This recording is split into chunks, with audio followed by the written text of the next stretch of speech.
코드블랙 TV를 시청해주시는 블랙님들, 자, 오늘 또 성투하셨나요?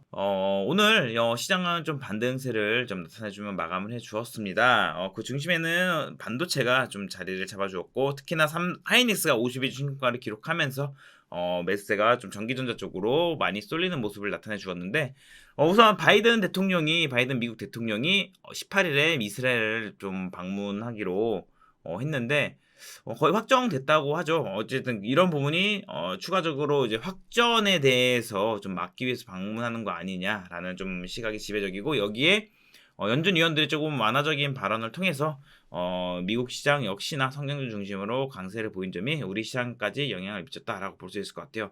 그러나 하나 조금 불안했던 거는 장중에 미국 10년물 채권 금리가 4.7% 이상에서 지속적으로 점진적 우상향을 그린 점이 한 번은 한 차례 지금 지금 물론 하방에서 변동이 온다고 해도 어쨌든 저가를 잡아가고 있는 상황이니까 저가를 잡아가는 구간에서 변동에 나타나는 과정이다라고 보시면 될 것 같아요.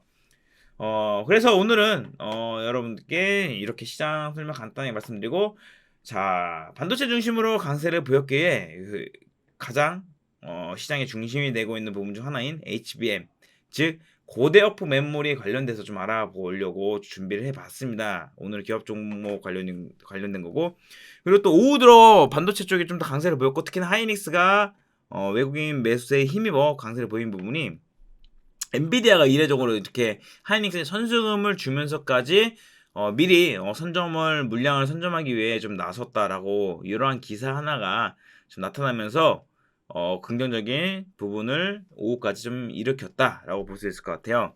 어쨌든 뭐 이렇게 하이닉스에 대해서 긍정적인 흐름 나왔고, 그러면서 이제 소부장 쪽에는 어떤 부분을 주목할지에 대해서 제가 준비를 해봤는데, 아마 오늘 한 편이 아니라 아마 연쇄적으로 종목들에 대해서 몇 개 좀 더 알아봐야 되기 때문에 영상은 한 두세 편으로 좀 이렇게 잘려서 갈 건데, 오늘 1탄 진행할 테니까 참고해주시면 끝까지 시청해주셔서 여러분께서 관심 갖고 있는 종목이라면은 추가적인 도움이 될 수 있는 그런 영상이 될 테니까 좀 지켜봐 주시기 바라겠습니다.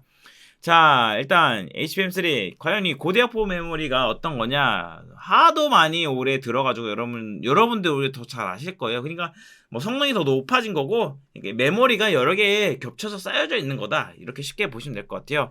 뭐 여러 개의 D램을 수직으로 연결해 기존 D램보다 데이터 처리 속도를 좀 더 빠르게 끌었다라고 볼 수 있을 것 같아요. 뭐 스택 형태로 구성되었고, 더 이상 PCB에 직접 부착되지 않고 뭐 이렇게 연결되는 거, 그러면서 오사트 패키징 쪽이 이렇게 중심이 됐다라고 볼 수 있을 것 같아요. 그리고 또 가장 중심이 된 건 TC 본딩, 한미반도체죠. 자, 오늘은 이런 거 알아볼 거 아닙니다. 오늘 알아볼 관련주 바로 리플로우 장비 알아볼 겁니다.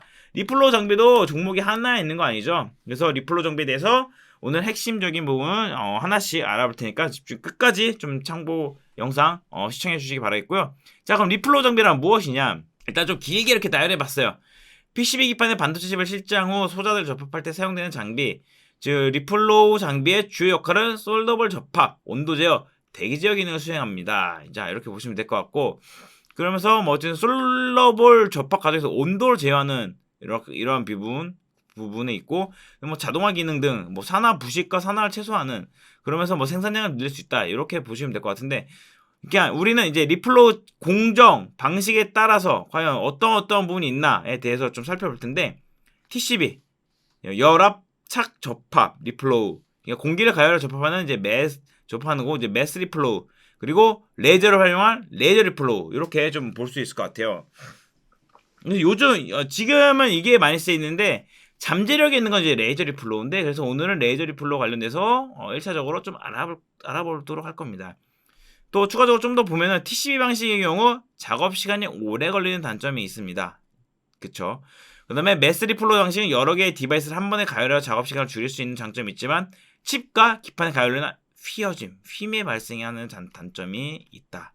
그리고 레이저 리플로우는 TCB와 매스 방식 단점을 보완한 방식으로 불량률이 상대적으로 낮으면, 그럼 불량률이 낮으면 뭡니까? 네, 수율이 높다, 수율이. 그래서 효율이 높은 장점이 있다. 그럼 이거 쓰면 되는데 왜 안 쓰냐라고 하는 거는 좀 더 뒤에서 알아보도록 하겠습니다. 자, 리플로우 장비에 관련돼서 우리는 오늘 이 프로텍을 알아볼 겁니다. 프로텍. 어드밴스 패키징에 떠오르는 기술, 바로 레이저 본딩. 뭐라고 했습니까? 앞에서 수율이 높고 효율이 좋다. 그런데 왜 아직까지 이렇게 막 미비하고 막 확 바로 이렇게 공정 전환을 안 하느냐? 약간 보수적인 부분도 있고 프로세스 과정에서 있어서의 약간 좀 보수적인 부분이 있고 그 변화에 대해서 그렇죠. 조금 어쨌든 지금 해오던 게 있으니까 이걸 즉각적으로 함에 있어서 적용이라든지 테스터 기간이 조금 그래도 걸리죠. 이거를 바로 어떻게 장비를 대체하기 위해서 매스 플로우를 리플로우를 대체하기 위해서 이거를 어떻게 넣습니까? 이거에 대해서 대체를 어느 정도 하면서 효율이 그리고 또 수율이 어느 정도까지 끌어올리는지도 다 테스트를 해봤는데 그 테스트 과정이 길다라는 겁니다. 그쵸? 그래서 그런 부분을 아직까지는 아무래도 시장 전체가 개화된 건 아니기 때문에 그런 부분이 있다. 그래서 오늘은 자 프로텍 한번 살펴볼 텐데 오늘은 이걸 살펴보지만 후속 영상으로 PSK홀딩스, STI, 레이저셀까지 이렇게 또 살펴볼 겁니다. 사실 레이저셀보다 저는 이건 좀 가볍다라고 보고 실제로는 이렇게 묶어서 이렇게 세 개를 좀 묶어서 볼 필요가 있어요. 네. 이게 오늘 시장에서 어떻게 보면 좀 중심이 됐던 그러한 종목입니다. 중심이 됐다는 건 뭡니까? 네, 그만큼 탄력이 좋았다. 라는 걸 볼 수 있을 것 같고. 자, 그럼 프로텍. 자, 레이저 기술에 주목해보자. 자, 칩과 기판을 범퍼로 연결하는 과정인 본딩과 패키징 공정. 자, 플래시 본딩은 기판에 칩을 붙이기 위해 범프에 솔더를 녹였다 굳히는 과정을 거칩니다. 그래서 이때 필요한 열을 가해주는 장비가 리플로우 장비다라고, 그러니까 열에 대해서 필요성이 있다라고 우리가 알아봤잖아요. 그러나 현재 매스 리플로우의 단점 뭐라고 했습니까? 이렇게 휨 현상이 발생된다. 휨 현상이 열로 인해서 휨 현상이 발생할 가능성이 높다. 그러면은 어떻게 됩니까? 불량이 나온다. 이거에 대한 단점을 해결해 주는 게 바로 이 프로텍이 레이저 기술, 레이저 리플로우가 있다. 이렇게 이해하시면 돼요. 그러면 이 투자 포인트가 레이저 리플로우로 볼 수 있겠죠. 그렇죠. 그렇게 보시면 될 것 같아요. 보시면 될 것 같고, 그래서 이 프로텍이 업력이 좋아요. 97년도에 이제 설립이 되었고 2001년도부터 코스닥 시장에 상장되었습니다. 그래서 고속 자동화 시스템 기반 반도체 패키지 공정 장비 제조 전문 기업인데 이 종합 장비로 조금 이제 발돋움하고 있는데 그걸 또 한번 뒤에서 살펴보도록 하죠. 자, 그래서 어쨌든 이러한 휨 현상, 매스 리플로의 휨 현상에 대한 단점을 보완하기 위한 기술이 바로 레이저 기술을 활용한 레이저 리플로우다. 그래서 레이저가 타깃하는 부분 외에는 상대적으로 낮은 온도가 유지되기 때문에 범퍼나 칩이 받는 스트레스가 적습니다. 그 말은 즉 효율이 높다, 수율이 높다. 이게 중요하죠. 수율이 정말 중요하죠. 막 여러분 3나노 수율 어느 정도밖에 안 된다. 막 이런 말 많이 들어봤잖아요. 그러니까 결국에는 이렇게 수율 중요합니다. 그리고 상대적으로 장비 크기도 작습니다. 그런데 앞에서 제가 또 언급됐듯이 자, 긴 테스트 시간, 신기술 도입에 대한 보수적인 부분, 이러한 부분으로 아직까지 비중은 적은 편인데 그러나 오사트 패키징의 대표 상위 기업 에이스, 그 다음에 엠코 이거 참 저희 동네 쪽에 있는데 어쨌든 글로벌 오사트 업체들을 중심으로 매출이 지속 발생하면서 시장이 커지는 건 향후 잠재력 역시나 기대해볼 만하다. 잠재력은 뭡니까? 결국에는 주가가 상승 가능성이 높다. 이렇게 볼 수 있을 것 같죠. 그래서 리플로우나 레이저 본딩 장비만 다루는 게 아닙니다. 프로텍은. 이거는 잠재력이고 반도체 패키지와 PCB에 솔더 페이스트를 인쇄 도포하는 장비인 이제 스크린 프린터 제조사 일본 업체입니다. 2011년에 미나미를 인수했습니다. 2011년에. 그러면서 그리고 또 프로카 사업까지 영위를 하는데 지금 어떻게 되어 있냐 한번 보죠. 디스펜서 설비에서 강점 갖고 있습니다. 디스펜서 뭐냐?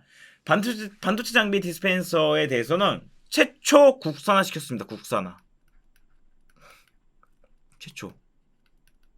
그렇죠. 최초라는 거 참 우리나라 사람 좋아하잖아요. 우리나라 사람뿐 아니라 투자 입장에서 최초라는 거는 굉장히 긍정적으로 작용을 하죠. 그리고 삼성, LG, 하이닉스, 그다음에 웨이스, 엠코, 그다음에 스테스치팩 등에 납품하고 있고 이 디스펜싱 기술은 반도체를 넘어서 스마트폰과 LED 디스플레이, 그러니까 반도체뿐 아니라 디스플레이까지 확장했다.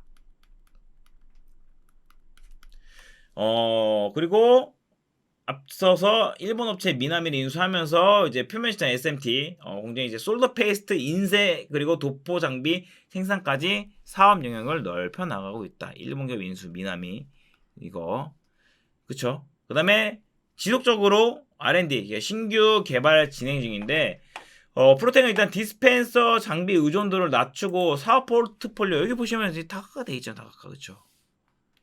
종속회사로 인해서 다이본더 그다음에 뭐 굉장히 많아요.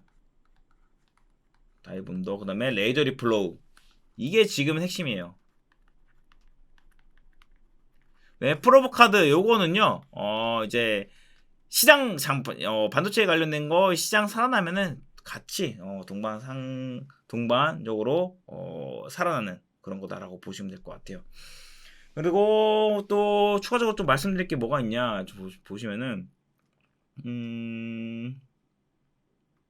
결국에는 뭐 후공정 관련돼서 지금 어드밴스 패키징 등 해가지고 중심이 되고 있잖아요. 어쨌든 하이닉스가 좀 치고 나가고 있는 부분도 있고 해서 그런 부분에서 결국에는 지금의 뭐 매스 리플로우의 단점을 급격하게 보완할 수 있는 그런 기업 중 하나다라고 보시면 될 것 같아요. 그래서 그냥 뭐 HBM3도 있고 HBM3에는 참 여러 가지가 있어요. 일단은 뭐 고부가치 우리가 여러분이 잘 아는 TC 본딩 해가지고 한미 반도체가 대표적으로 깔고 가는 거는 맞아요. 그리고 나서 이제 이 관련된 거에 대한 장비로는 거의 한미와 흐름이 좀 동조하게 되는 이런 리플로우 장비에서 특히나 오늘 지금 프로텍을 다뤄봤는데 같이 봐야 될 거는 늘 PSK 홀딩스 그 다음에 STI가 있습니다.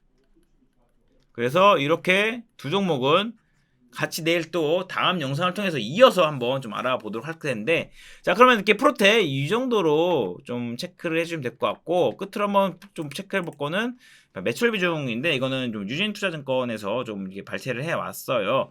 그래서 지금 레저 리플로우 장비에 대한 매출 비중이 상당히 높아지고 있는 구간이다 라고 보시면 될 것 같고 주요 고객사 다 갖고 있죠. 핫한 기업들 다 갖고 있습니다. 엠코에서 이제 에오사트 패키징 1등, 1, 2등 기업 갖고 있고 하이닉스 있고 뭐 하나마이크론도 고객사로 다 갖고 있고 하나마이크론은 또 패키징 쪽으로 해서 한번 알아보도록 할게요.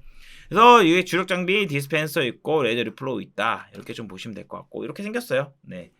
그럼 프로텍 관련해서 한번 차트를 좀 살펴보도록 하겠습니다. 잠시만요. 이거 제가 켜놨는데. 오케이. 네.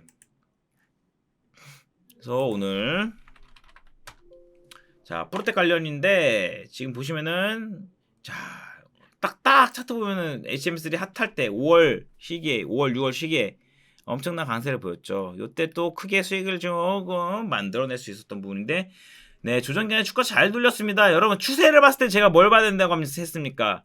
네 저점을 잘 잡아가고 있는지 그냥 조정이 나와도 저점을 잡아가고 있는지 봐야 돼요. 물론 여기서 단기적으로 봤을 때 고점이 낮아지고 있지만 여기서 이제 저항 구간이 바로 5만원이 될 수 있겠죠. 그래서 이게 5만원을 돌파해서 다시금 이 자리를 잡아가느냐가 중요합니다. 그래야지 이전 고점까지의 돌림이 좀 흐름이 나올 수 있는데 어찌됐든 이 매물대가 밀집되어 있는 구간은 잘 소화를 했다. 장기평에서 지지를 잘 받고 반등을 했다. 그러면서 현재 여기야 이평이 어떻게 되고 있습니까? 이동평균선이 수렴되고 있죠. 네, 수렴되는 거는 곧 발산에 대해서 기대를 볼 수 있을 것 같고 음은 역시나 좀 더 좁아지고 있는 구간에 대해서는 긍정적으로 볼 수 있는 부분 참고하시면 될 것 같고 현재 구간도 솔직히 조금 이제 충분히 물량이 소화됐기 때문에 물론 3분기 실적에 대해서 어느 정도 좀 잡히는지도 좀 중요할 거예요. 근데 아직까지는 뭐 그렇게 크게 드라마틱하게 변화를 나타내지 않겠지만 그런 분 고렸을 때 지금 분할 관점으로 역시나 반도체를 좀 보고자 하시면은 프로텍도 괜찮다라는 부분 좀 참고하시면 될 것 같아요. 자 오늘 이렇게 기업 관련돼서 또 특히나 최근에 좀 핫했고 시장에 오늘 중심이 되면서 반등 내었던 HBM3 관련 그 중에서도 리플로우 장비에 관련돼서 좀 알아봤습니다. 자, 리플로우 장비 관련주 중심이 되는 거 제가 뭐라고 했죠? 프로테, 그 다음에 STI, 그 다음에 PSK 홀딩스. 자, 뭐 레이저셀은 이제 약간 그냥 따라하는 그런 개념으로 좀 알아보도록 할 텐데, 어쨌든 이렇게 세 개의 기업들 주목해 주시고, 오늘 프로테 알아봤고, 다음 영상으로는 STI랑 또 뭐 있습니까? PSK 홀딩스 좀 알아보는 시간 갖도록 하겠습니다. 자, 오늘도 이렇게 끝까지 영상 시청해주셔서 감사드리고요. 다음 영상으로 찾아뵙도록 하겠습니다. 감사합니다.